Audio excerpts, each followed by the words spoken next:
샬롬, 반갑습니다. 오늘도 하나님의 말씀을 사모하는 여러분들에게 하나님의 크신 은혜와 축복이 함께 하시기를 바랍니다. 이 지금 시대를 우리는 마지막 시대라고 합니다. 종말론적 시대라고도 하는 사람들도 많죠.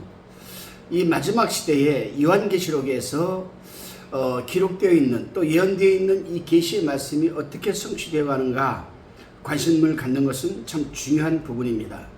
여러분들도 매사에 전 세계적으로 일어나고 있는 그 전쟁, 기근, 지진, 또 폭동, 기아, 이러한 그 문제들이 어떻게 지금 펼쳐나가고 있고 일어나고 있으며, 계시록에서는, 또 계시록 이외에 여러 곳에서는 어떻게 지금 이 말씀들이 성취되어 가고 있는가 깊게 관심을 갖고 한번 살펴보시기를 바랍니다.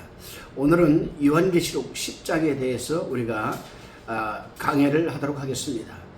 요한계시록은 제가 창세기부터 여러분 그 유다서까지는 요약 강해를 계시록에서 지금 유튜브에서 계속 해오지만은 요한계시록만큼은 요약 강해가 아니라 1장 1절부터 한 절 한 절 풀어서 마지막 장까지 강해를 하고 있습니다. 성경적이고 또 제가 말씀드리는 이 요한계시록 천년 왕국설에 대해서는 미래적 전천년설을 가지고 여러분들에게 신구약 통일성에 의해서 또 구속사의 흐름에 따라서 여러분 성경적으로 강해를 하고 있으니 여러분 잘 들으시고 또 들으시고 두 번, 세 번 듣다 보면은 계시록이 여러분들에게 열릴 줄로 믿습니다. 오늘은 요한계시록 10장에 대해서 강해를 하는데, 여섯째 인과 일곱째 인 사이에 인침받은 14만 4천 명과 환관에서 나온 흰옷 입은 큰 무리에 대한 환상이 막간으로 이 삽입된 것처럼, 여기서도 일곱째 나팔을 불기 전에 본장과 11장에서 작은 책을 가진 이 천사와 두 증인에 대한 막간이 지금 기록되어 있습니다. 일곱째 천사가 나팔을 부는 것은 11장 15절에 가서야 나옵니다. 이것은 돌이킬 수 없는 본격적인 하나님의 진노의 대접이 쏟아지기 전에 준비 과정이라고 해야 맞을 것 같습니다. 자, 이제 본 10장과 11장 1절로 14절은 여섯째 나팔의 재앙으로부터 일곱째 나팔의 재앙을 향하는 점진적인 과도기를 지금 형성하고 있으며, 대접 재앙을 위한 준비 단계입니다. 점점 더 종말론적인 파국을 향해, 여러분 종말적인 이 파국을 향해 가까이 지금 접근하는 단계가 바로 여러분 이 요한계시록 10장입니다. 하나님이 악한 세력을 응징하는 결정적인 진노가 쏟아지기까지 그 무서움과 격렬함이 점진성을 띠고 있습니다. 본장에 묘사된 환상은 그 무대가 하늘인데, 그 중간 계시는 일곱째 나팔이 재앙을 앞두고 땅 위에 고난당하는 이 성도들을 위로하고 하나님의 궁극적인 승리를 깨우치기 위한 것입니다. 자, 이 본 10장에서 힘센 천사는 일곱째 나팔 재앙이 속히 임할 것이라고 지금 선언을 하고 있습니다. 그는 이 사도 요한에게 작은 책을 먹게 함으로써 이 예언의 말씀을 세상에 전해야 할 의미가 있음을 상기시키고 있습니다. 이제 1절부터 우리가 한번 살펴보겠습니다. 1절입니다.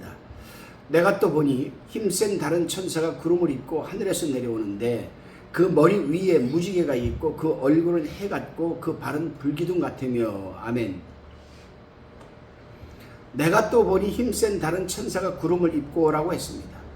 사도 요한이 보니 힘센 다른 천사가 구름을 입고 하늘에서 내려왔다, 이 말입니다. 5장 2절에서도 힘센 천사가 나왔는데 본장에서도 힘센 천사가 등장을 합니다. 그리고 18장 21절에서도 힘센 천사가 나와 있습니다. 결국 우리는 계시록에서 힘센 천사를 3번 만나게 되는 셈입니다. 그러면 이 힘센 천사가 누구인가? 힘센 천사를 하였으니 아마도 미가엘이나 가브리엘 같은 천사장 중에 하나라고 보는 것이 우리는 무난할 것 같습니다. 이 천사는 구름을 입고 하늘에서 내려온다고 했습니다. 그런데요, 다니엘서 7장 13절에 인자 같은 이도 하늘구름을 타고 온 것으로 묘사되어 있습니다. 또 마태복음 24장 30절에서도 인자가 구름을 능력과 큰 영광으로 타고 온다고 되어 있습니다. 이처럼 구름을 종말론적인 의미를 갖는다고 볼 수도 있습니다. 구름은 옷처럼 입었다거나 구름을 타고 온다는 것은 구름 속에서 임하는 것을 뜻합니다. 하나님의 임재죠. 그래서 여기 구름은 위엄과 영광스러운 여러분 우리 주님의 행차를 의미하는 겁니다. 다시금 하늘에서 내려오는데 그 머리 위에 무지개가 있고라고 했습니다. 힘있는 천사가 하늘에서 내려온다는 것은 하늘이 보좌에 계시는 하나님으로부터 급한 사명을 받고 오는 것을 뜻합니다. 하늘에서 내려온다. 이건 사명을 받고 오는 것이다. 땅에서도 늘 천사가 있지만 우리 곁에는 수호천사도 있죠.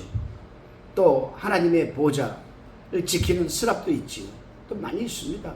여러 가지. 또 하나님의 계시를 가지고 오는 가브리엘 천사도 있습니다. 그들은 언제나 하나님의 사명을 받고 하늘에서 지상으로 올 수 있는 그런 존재들입니다. 그들은 하나님의 사역자들이기 때문에 하늘로부터 특명을 받고 그 일을 수행하여 임무를 마친 다음에는 다시 하늘로 올라가서 보고를 하게 되어 있습니다. 이 힘센 천사의 머리 위에 무지개가 있다는 것은 특이한 묘사인데 하나님의 보좌에도 무지개가 둘러있는데 이 천사의 머리에는 터번처럼 머리 위에 무지개가 있습니다. 이 천사의 머리 위에 있는 무지개도 성경에 나타난 무지개의 의미를 그대로 지니고 있습니다. 하나님의 보좌에 있는 무지개도 악에 대한 응징과 그를 믿는 자에게 자비를 베풀겠다는 약속이었습니다. 여러분, 우리가 여기서 잠깐 한번 생각해 볼 문제가 있습니다. 뭐냐면은 흔히들 성경을 자의적으로 해석을 하고 이성과 자기의 어떤 신학적 지식 또 어떤 그 살아온 삶의 배경 또 다른 그 무언가 자기가 원하는 목적을 이루기 위해서 성경을 엉터리로 해석하는 사람들이 있고 말을 함부로 하는 사람들이 있습니다. 하나님의 말씀을 맡은 천사들과 하나님의 말씀을 맡은 주의 종들과 하나님의 말씀을 맡은 백성들은 분명히 얘기지만은 기록한 말씀밖에 벗어나지 않는 한도 내에서 여러분 진리의 말씀을 선포해야 됩니다. 그런데 사이비 이단성이 있는 사람들이 종종 말하는 걸 보면은 자기 주변에는 항상 무지개가 둘러있다. 내가 보좌에 강대상에 앉아도 주님의 무지개가 둘러치를 치고 있다. 이런 얘기를 하면서 성도들을 미혹하고 유혹하는 사람들이 있습니다. 여러분 굉장히 조심해야 됩니다.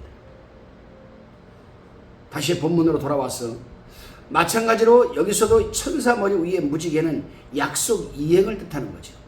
다시 말해 하나님이 선포하신 재앙들이 약속대로 반드시 임한다는 것을 가리킵니다.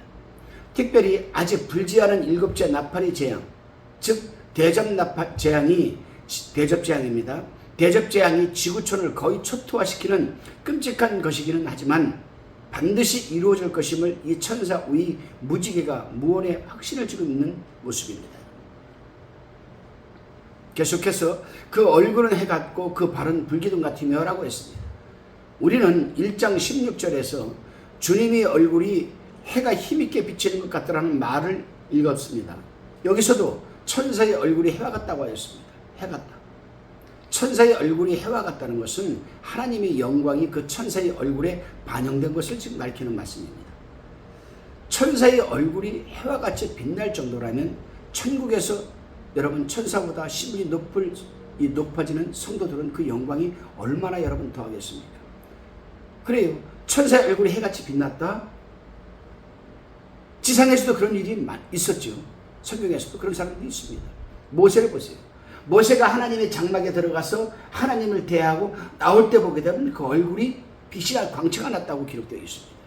근데 지금도 마찬가지예요, 여러분. 하나님의 말씀에 붙들려 있고 정말 기도와 찬양에 여러분이 시간을 보내며 하나님의 말씀을 붙들고 하나님과 이 깊은 여러분 이 커뮤니케이션, 즉 진리 안에서의 찬양 안에서의 기도 안에서의 커뮤니케이션이 되는 사람들은 커뮤니케이터로서의 살아갈 수 있는 표식이 나타나는데 그것이 뭐냐? 그 얼굴이 빛난다는 겁니다. 얼굴이 빛난다는 거예요.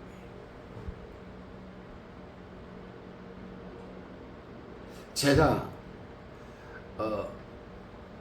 요즘은 교회 건축 문제로 굉장히 힘이 들고 벅차기 때문에 참 기도할 시간도 제대로 못 갖고 이 일 저 일로 뛰어다니고 해야 됩니다.